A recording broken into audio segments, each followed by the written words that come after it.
everyone, and welcome back to Miss Frangenberg's Bob Ross Experience.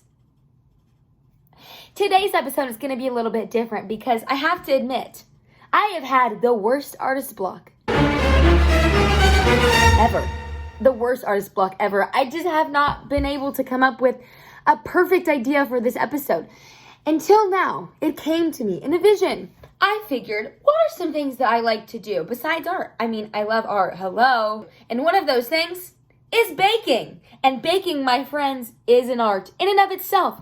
So today, Miss Frangenberg's Bob Ross Experience is going to turn into the Great British Baking Show.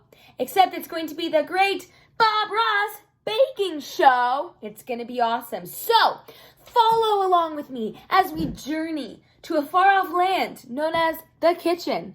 Let's go! Hello, and welcome to the Great Bob Ross Baking Show.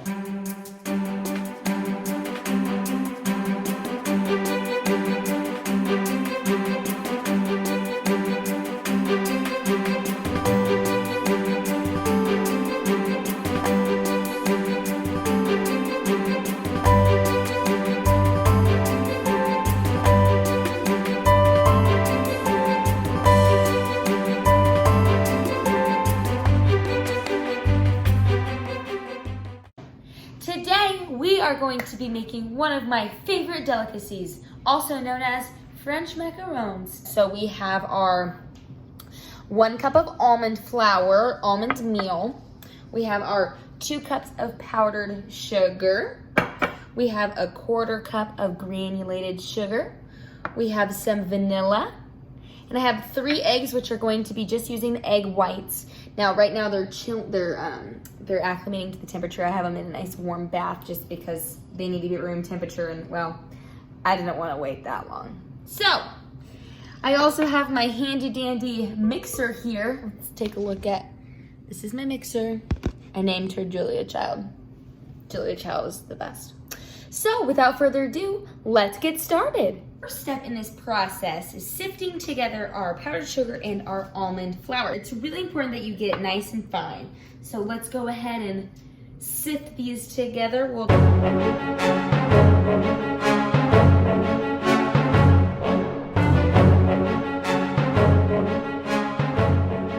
It should look like this, nice and fine powder, but I like to sift it again just to be safe. So to do this, I usually get another bowl. This requires a lot of bowls. I usually get another one, and I scoop it in from this original bowl, and I just sift it again.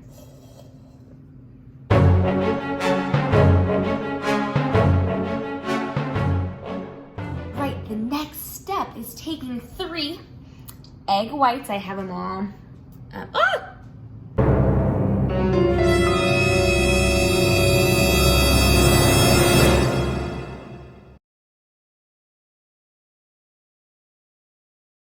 Is getting our 3 egg whites, which I have right here, 3 egg whites all separated from the yolks, and I'm going to dump them into my mixer. Now we are going to mix them until they are nice and foamy. All right, so let's just switch our camera over and take a look.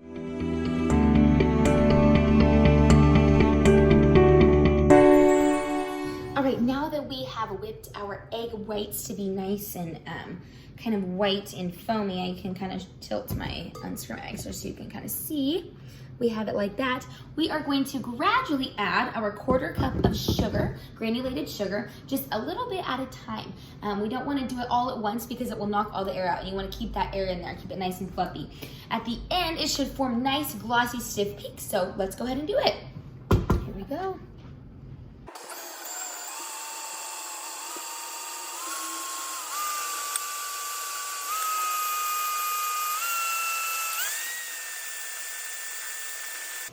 I think it's just right. Yep, look, there it is. We have it's nice and stiff. Our meringue is ready to go. We need to make sure we add the vanilla now, just to ensure that it gets incorporated nice and easy. So again, you don't want to add it all at once because it will knock out the air. So you just want to turn your mixer on, gently drop some in, a little bit more, a little bit bit more. It says a teaspoon, but I always do a little bit more than a teaspoon. We have successfully made our meringue. We are going to begin adding in our almond flour and powdered sugar mixture. Now, you have to make sure that when you do this, you fold it gently. So I have my spatula, I have my mixture, and I'm going to gently fold it. At the end, it should turn into a consistency almost like lava. And I always use the figure 8 test, and I will show you that here after we mix it in. Let's do it. Okay, it took a while, but I got it to the right consistency. So after folding it for a little bit, you want it to kind of have the appearance of lava. So if I put a bunch on my spatula, it should just kind of drip off. And if I were to kind of take a little bit with my spatula and make a figure 8 in the bowl, I'd be able to do it completely without the batter breaking off. And it looks like we are good to go. So now we are going to prepare a baking sheet with parchment paper. This is really important so that it doesn't stick to the surface of the sheet. Then we are going to divide them up into small little dots on the pan and get ready to bake.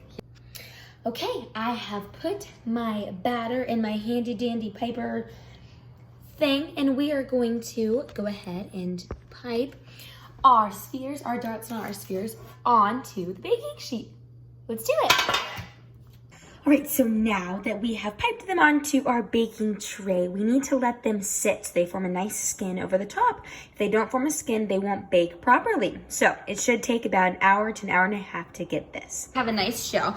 You can tell this by taking your finger and gently rubbing the surface of them, and it won't change the appearance of these. And these look really good. I think they're ready to bake. Now, we are setting the oven at 300 degrees Fahrenheit, and these bad boys will bake for 15 to 18 minutes. All right, we are taking these out of the oven. Look at these. Amazing. We are gonna go ahead and start our buttercream filling. Now, I have all my ingredients. I have my butter, salted butter, some vegetable shortening, my sifted powdered sugar, my cream, and some vanilla ready to go. So first start with our butter. Good. And we're gonna just let that beat until soft. Our butter is beating. We are going to add in our vegetable shortening. Let that beat right in there with it. Good. We're going to gradually, and I mean gradually, add our powdered sugar so it doesn't make a mess. So I'm gonna just kind of turn it on low, and I'm going to use my handy dandy scoop cup here. I'm just gonna kind of scoop it in a little bit at a time, get it nice and combined. Sometimes this explodes on me and I get covered in powdered sugar, but so far we're doing okay. Okay, keep adding some. I just want you to know, I don't measure any of this. I've never measured any of this, so if you want measurements, I don't have those for you. But that's okay, because now we're just gonna add some more. Enough for now. Pat the bowl down. Let's add a little bit more. Splash. Good, good. Some more vanilla. Some more. It's going well.